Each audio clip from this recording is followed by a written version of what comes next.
जी, hello viewers. आज एक बड़ी इम्पोर्टेंट डेवलपमेंट और वो ये है कि जो बाइडेन साहब हैं अमेरिका के सदर, उनके एनवॉय हैं जॉन कैरी, जो कि फॉर्मर सेक्रेटरी ऑफ स्टेट भी रह चुके हैं। वो एक क्लाइमेट क्राइसिस ट्रिप के ऊपर इंडिया और बांग्लादेश जा रहे हैं। और मैं देख रहा था कि जो स्टेट डिपार्टमेंट है वो बेसिकली ये कह रहे हैं कि वो Abu Dhabi, Delhi, new Delhi और ढाका जाएँगे 1 अप्रैल से लेके 9 अप्रैल तक। और ये क्योंकि आपको पता है कि जो लीडर्स समिट कॉल की है 22 और 23 अप्रैल को जो बाइडेन साहब ने, उसके हवाले से वो लोगों के साथ डायलॉग करने जा रहे हैं।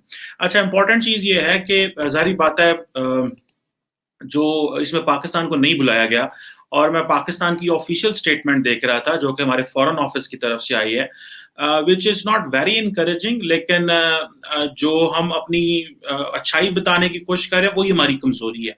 मिसाल के तौर पे पाकिस्तान का फॉरेन ऑफिस ये कह रहा है कि पाकिस्तान जो है वो दुनिया के टॉप 10 जो कंट्रीज़ हैं जो क्लाइमेट चेंज से अफेक्ट हुए हैं, उनमें से हैं।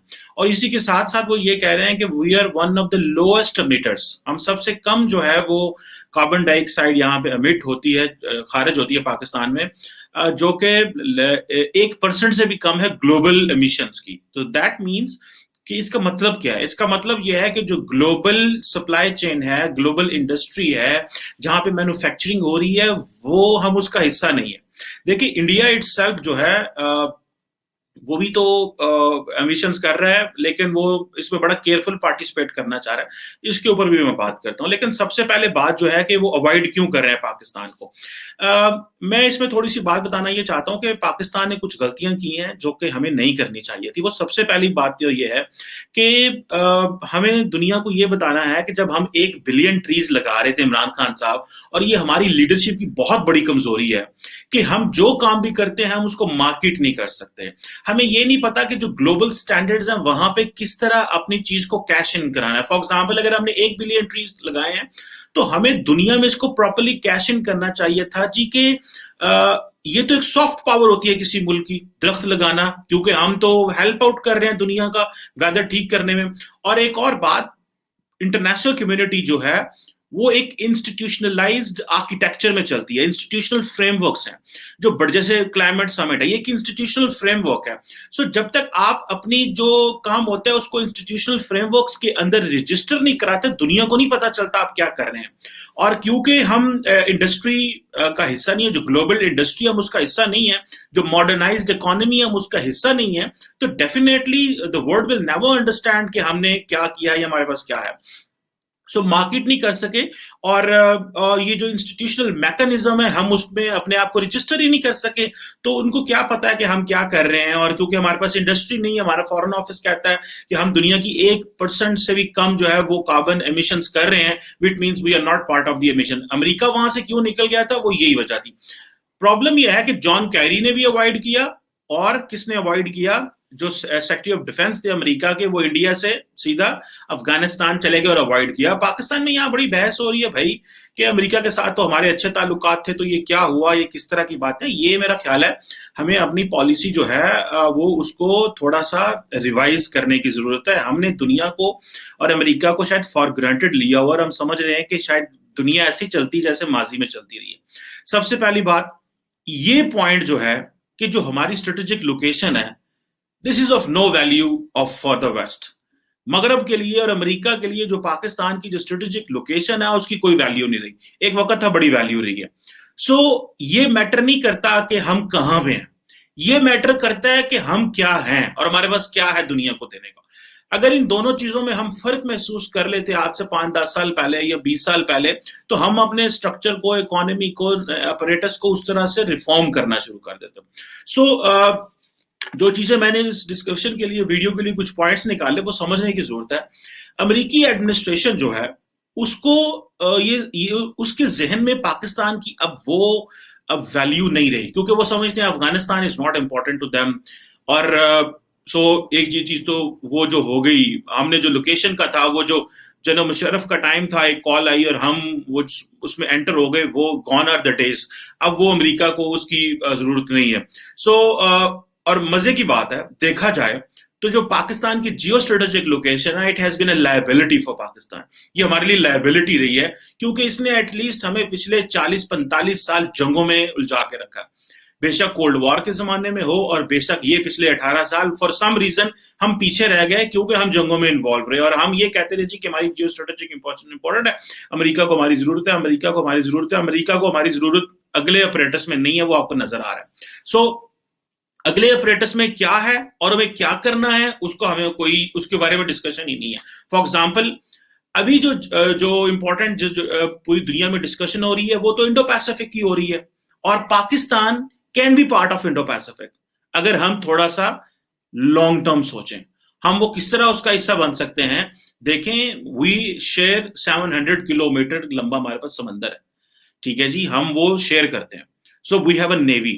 अगर हम चाहें तो हम कनेक्ट कर सकते हैं इंडो पैसिफिक के साथ। इंडो पैसिफिक यहां से अगर आप पाकिस्तान से भी चलाएं, हर मुल्क ने अपनी डेफिनेशन रखी हुई है। कोई कहता है कि जी हम अफ्रीकन कोस्ट से लेके तो अमेरिका की जो वेस्ट कोस्ट है या अमेरिका तक हम जाते हैं, लेकिन अभी इंडो पैसिफिक में क्या है? वो क्वाड है, क्वाड में भारत है, भारत की ग्लोबल सिग्निफिकेंस डेवलप हो गई है।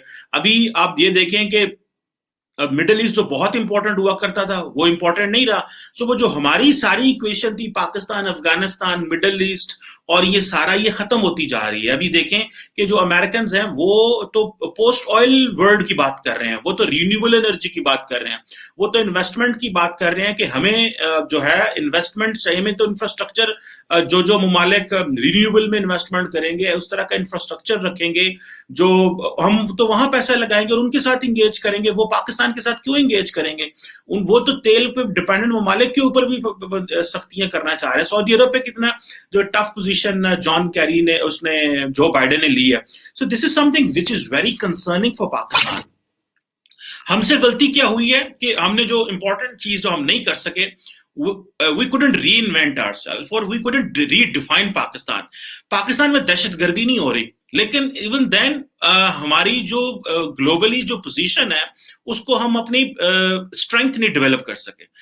जब हम इस तरह के सिचुएशन से बाहर निकलते हैं, जब इस तरह के हालात से बाहर निकलते हैं, तो फिर नेशन अपना एक कोर्स बनाती है, एक एक्शन बनाती है कि भाई क्या गलतियां की, आए उनको माजी में दफन कर दें। हम उनको भी प्रॉपर्ली रिकॉल भी नहीं करना चाहते अपनी गलतियों को। वो रिकॉल इसलिए नहीं करना चाहते कि बिकॉज उससे फिर शायद मोरल डाउन होता है कंट्री का। उससे मोरल डाउन नहीं होता, जो उसे आप आगे का सोचते हैं कि हमने माजी में ये गलतियां नहीं करनी। और दहशतगर्दी की काइनेटिक ऑपरेशन में तो we are the best in the world, लेकिन इन डीरेडिकलाइजेशन वो हमसे नहीं हो पा रही, और this is going to be very very important. अभी जॉन कैरी हमें क्यों अवॉइड कर रहे हैं? अभी अमेरिका हमें क्यों अवॉइड कर रहा है? कि वो जो मॉडर्न इकोनॉमी है हम उसका हिस्सा नहीं है, जो सर्विसेज बेस्ड इकोनॉमी है, जो टेक बेस्ड इकोनॉमी है। Pakistan is not part of that. अगर पाकिस्तान सर्विसेज बेस्ड इकोनॉमी का हिस्सा, हालांकि हमारी जीडीपी का बहुत हिस्सा सर्विसेज बेस्ड से आता है, लेकिन that is not of the global standards and that's not of the regional standards. So जो टेक बेस्ड इकोनॉमी थी, जो मॉडर्न इकोनॉमी है, जो सर्विस बेस्ड इकोनॉमी है, हमने वो नहीं, उसका हिस्सा नहीं है। एंड अबव ऑल हमने बहुत ज्यादा अपॉर्चुनिटीज मिस की हुई हैं। और वो अपॉर्चुनिटीज क्या हैं कि जब भी हम वेस्ट से करीब हुए हैं, we always kept our dependence on security, we didn't shift itself. मैंने एक 2017 में वीडियो बनाई थी अमेरिका पाकिस्तान ताल्लुकात के ऊपर, मैं चाहूंगा कि मैं डिस्क्रिप्शन में नीचे लगा दूं अगर आप लोग देखना पसंद करें। मैंने तब भी ये कहा था कि पाकिस्तान को अपने आप को रिफॉर्म करना पड़ेगा।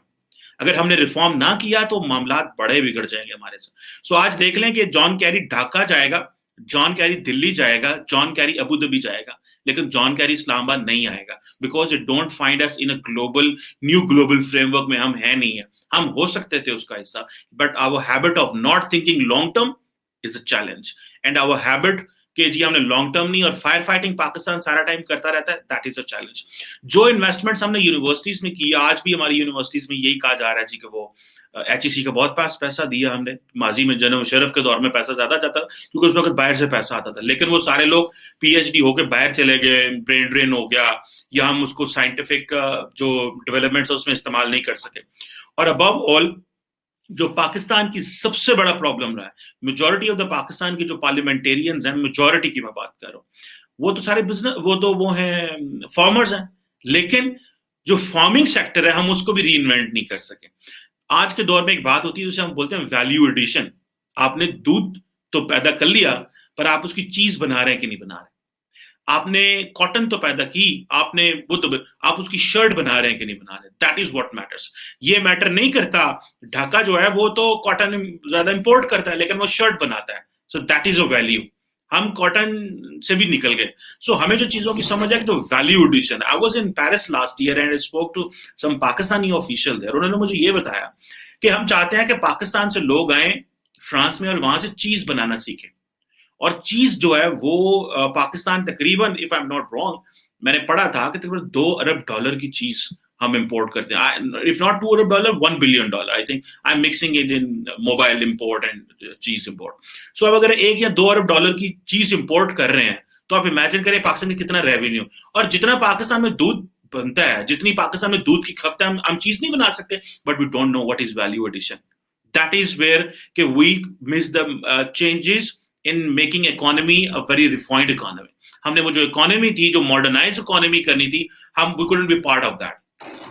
Artificial intelligence, this is where we have to invest in. लेकिन ऑब्वियसली हम वो इन्वेस्टमेंट ही नहीं कर सके। हम वो बच्चों के ऊपर, यूनिवर्सिटियों के ऊपर जो इन्वेस्टमेंट है वही नहीं कर सके। सो पाकिस्तान की जो इंपॉर्टेंस है वो दुनिया के सामने बढ़ सकती है। हम ग्रो कर सकते हैं, हमें दुनिया रिसीव करेगी। We can be well received globally अगर हमारी जो we can offer them something. मुझे जो बहुत बड़ा खतरा लगता है, अमेरिका तो जारी बात है समझता है कि Pakistan is an important partner of them, because still they believe कि अफगानिस्तान में समहाउ जरूरत है, because of Pakistan has this very strategic nuclear weapons हैं, तो उसको जारी बात है we share the global platforms. लेकिन वो एक अपनी जगह पे इंपॉर्टेंट चीज है। पाकिस्तान की मिलिट्री स्ट्रांग है, वो एक अपनी जगह पे इंपॉर्टेंस है। We defeated the terrorist in Pakistan, वो अपनी जगह पे स्ट्रांग पॉइंट है। लेकिन I think this is a moment to change the face of the country, and the face of the country should not be yet कि जी radicals जो हैं वो इस्लामाबाद में आके बैठ जाते हैं, रेडिकल्स इस्लामाबाद के चौक बंद कर देते हैं, रेडिकल्स पाकिस्तान की जो कैपिटल है उसको आके हाईजैक कर लेते हैं। ये जो इंप्रेशन है दैट इज नॉट गुड। दुनिया में कहीं अभी खबरें नहीं जा रही कि पाकिस्तान में खैबर पख्तूनख्वा में सुसाइड धमाका हो रहा है, लेकिन दुनिया में ये खबरें जा रही हैं that that radicals are still there. So Islamabad में लोगों को या लाहौर में शायद प्रॉब्लम नहीं होगा, but the people who are sitting in Berlin, Washington and London and Paris, they have a real problem with the radicals and is Islamic radicalisation. So we have to shun this and we have to completely ban such kind of mindset, जो कि और अगर वो भी हम we have to make part of. So जब तक redefine नहीं करेंगे, और इसके लिए एक पार्टी एक ग्रुप रीडिफाइन नहीं कर सकता। And the people like Imran Khan, जिसके ऊपर बड़ी उम्मीदें थी, Imran Khan has been a worst case. Why? Because Imran Khan could not create a political consensus in the country. And political consensus comes with your political vision. And the political vision comes with so much you are democratic. And the people who are not democratic, people who are not visionary, they cannot create a political consensus in the country. Pakistan में किसी सियासी जमात के पास इतनी political space नहीं है कि वो single handed फैसले कर सके। तो आप शॉर्ट टर्म क्यों सोचते हैं? Why don't you think long term, where you have every political party on the board, on the table, you just keep talking on economy, you just keep talking on the economic affairs, और हमें सिर्फ economy पे बात करनी है। ये जो सियासत पाकिस्तान में होती है, we have to avoid this. John Kerry भी नहीं आएगा, कोई भी अमेरिका से नहीं आएगा अगर हमने वो डिडंट मेंड आवर वे, अगर रास्ते डेवलप ना किए, अगर जो है वो हमें कार्बन एमिशंस करनी है, मैसिव इंडस्ट्री लगनी चाहिए इस मुल्क में। That's the only way we can save our young youth. इन यूथ को तभी बचा सकते हैं अगर यूथ को अगर ना हमने किया। इंडिया देख लें, बांग्लादेश देख लें, they are very important for the west, for the. अब देखें ना कि वो साउथ एशिया में हमने कितनी गलत फहमियां रही हैं कि जो चीज हमारी, जिसको हम स्ट्रेंथ कहते रहे हैं एक चीज, वो लायबिलिटी भी हो सकती है। और वो कैसे लायबिलिटी होती है? जब हम ट्रांसफॉर्म नहीं करते। Strength could be a liability. So liability को जो है स्ट्रॉन्ग करने के लिए लॉन्ग टर्म प्लान करना पड़ता है, और वो प्लान ये है कि only think for economy, only think for the people, only invest in the people, and that's the way हम आगे जा सकते हैं। अदरवाइज जॉन कैरी क्या, ऑस्टिन क्या, सेक्रेटरी ऑफ स्टेट क्या कोई भी यहाँ पे ऑब्वियसली वो नहीं आएगा एंड फील इट कि नेक्स्ट टाइम भी जो पाकिस्तान अमेरिका के ताल्लुकात हैं वो कोई हमें बड़ा शॉक हो रहा है क्योंकि कोई भी अमेरिकन एडमिनिस्ट्रेशन हमारे साथ इस तरह नहीं करती थी लेकिन शॉक हो रहा है वो शॉक होना नहीं चाहिए because we didn't transform ourselves when we will transform ourselves we will upgrade ourselves looking at the modern global needs and जो रिक्वायरमेंट्स हैं then the world will come again फिर चार्टर्ड प्लेन्स भी आएंगे वज़ीरा भी आएंगे सदूर भी आएंगे और सारे आएंगे so we have to work we have to look within and we have to market ourselves where we are good